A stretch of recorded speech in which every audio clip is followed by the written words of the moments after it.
State lawmakers are wrapping up their first week in Olympia with Washington's 2026 legislative session now in full swing. Yeah, Apple Valley News Now's Caleb Stipkovitz tells you the biggest things that lawmakers are working on in the session so far. From new bills on face coverings and law enforcement to AI and technology regulations, it's been a busy 5 days in Olympia. Both the Washington State House and Senate spent the week debating dozens of bills, including one on the eligibility requirements of becoming a sheriff.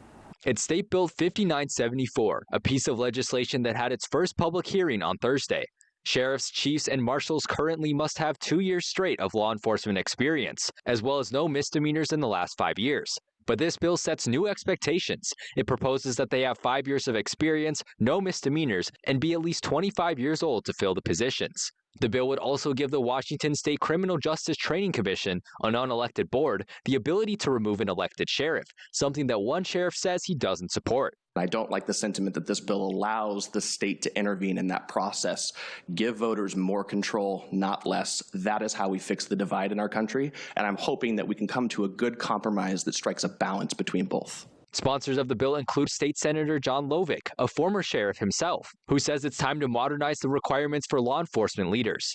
Another piece of legislation that's being introduced is Senate Bill 5855.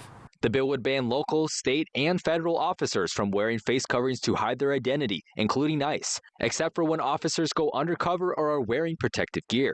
Supporters say it's to increase transparency and to prevent people from impersonating officers, while critics say they worry for officer safety. Another big topic of discussion brewing in Olympia is over AI regulation, with a handful of bills in the House aiming to force companies to clearly label AI content and create detection tools to improve safety. We've only probably read the news about various popular social media tools that also double as deepfake creators. And it's disseminating disinformation, ruining reputations, and causing emotional harm. Critics of the bill say they're worried about what the legislation would cost and how they would be implemented.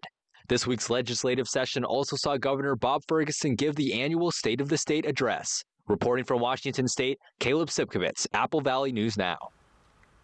Committees in both the House and Senate will continue reviewing over 100 bills in the next 2 weeks.